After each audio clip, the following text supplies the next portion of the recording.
This video is not just another upload, it's a key to unlocking your potential. I'm not here to waste your time. I'm here to propel you forward. You want to know the secret? I've got it, and I'm about to reveal it in the next 10 minutes. This isn't your typical manifestation talk. No fluff, no empty promises. I'm talking about literally making anything you want a reality. Yes, anything.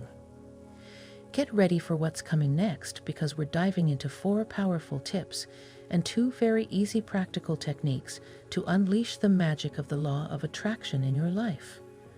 Firstly, let me share a valuable insight with you. When it comes to delving into the secrets of the law of attraction, grab a pen, a red one, to be precise. Why red? Red symbolizes intensity and passion, and it's a color that captivates attention. Think of how marketing strategically uses red to make things stand out. When you engage in law of attraction exercises that involve writing, your focus, energy, and attention converge on the written words. It's like shining a spotlight on your intentions. So go ahead and write everything in red, infuse it with the vibrancy of your aspirations.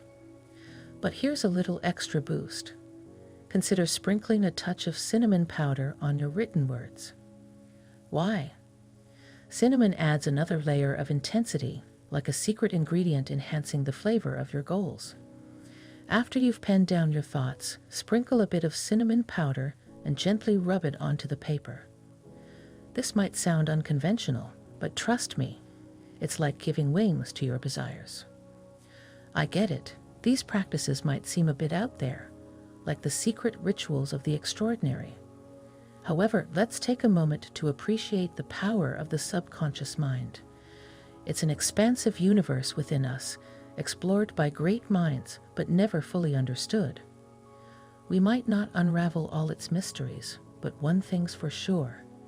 It's the gateway to realizing your dreams. Now let's talk about something truly heartwarming, literally. The heart, my friends, is more than a pumping organ. It's the conductor of attraction. But before we dive into exercises, let's understand why we're heading into the heart zone. It's simple. The heart is the magnet for all things wonderful. Your heart has precognition, a sneak peek into the future. An experiment at an institute in the United States involved individuals facing computer screens with random images projected onto them. Some were positive, while others were notably negative and alert. The mind signaled danger, but it turns out the heart responded uniquely to positive and negative images. Astonishingly, seconds before the image appeared, the heart demonstrated the ability to predict, hence the term precognition. Unlike cognition, which is information processing, there was pre-processing before our senses perceived it, seconds before. The heart didn't guess. It foresaw the future, reacting before the event. This is why people often say, "I have a gut feeling," as the heart reveals the voice of your inner self. Here's the exciting part. Your heart isn't just an organ. It's the maestro of attraction. We attract through the vibrations we emit to the universe. Have you ever heard of this concept? Now, consider this. Your heart's where the action is. It sends out electric and magnetic signals that are thousands of times more powerful than your brain. Imagine the energy and force you're radiating into the universe. Now, here's tip number 2. Descend into your heart. How? It's easy. Close your eyes, take a deep breath, place your hand on your heart, and focus. Connect with the wisdom within. Your heart's got the answers. You just need to tune in. If you take a moment to focus on your heart for a few seconds, you've already got it going. Think of this as a friendly nudge to be present as I share something meaningful. What I'm hoping sticks with you is the idea of putting your attention on the wisdom in your heart, the part that's known for being magnetic, with a force even stronger than the brain. Here's a straightforward third piece of advice. When you talk about what you want, be specific. Instead of saying, I want a car, be clear. Imagine saying, I want a Porsche, not a racing car, but a Porsche for my driveway. It might sound a bit fancy, but it's like telling the universe exactly what you want, almost like getting a surprise gift, like a Porsche, to protect your home from rain. Now, on to the fourth thing to think about. When you finish asking for things, think about how you say it. Here, I'm inspired by the teachings of Bob Proctor, who talked about how we all connect. The idea is to be in tune with everyone and everything, following the plan of the universe with kindness and in perfect harmony. Write it down. Let me say it again. Ask with honesty, in sync with the oneness that ties us all together. You and I, no matter where we are connected, like Jesus talked about. Forget about religious rules. He meant we're all like family, sharing something that goes beyond just being individuals. Living in harmony isn't just about personal success. It ripples through everything around us. Think about the effect your intentions can have. If you hurt others with what you want, it might come back to you like karma. In harmony with the whole world according to divine will, this signifies an act of faith in God. This belief in a higher power suggests that the universal energy understands our needs perfectly. Imagine a peaceful path filled with hard-working ants, seen from above. As I dive into this thoughtful comparison, think about a line of ants calmly resting. They have a purposeful journey, but as they move in a specific direction, a big road with lots of cars passing by poses a threat. Anticipating this danger, someone steps in as a protector, changing their path. You might wonder why this intervention is needed. The ants, unaware of the impending danger, question why their path is blocked, passing judgment on the intervener. But from a higher viewpoint, the response is about guiding and protecting.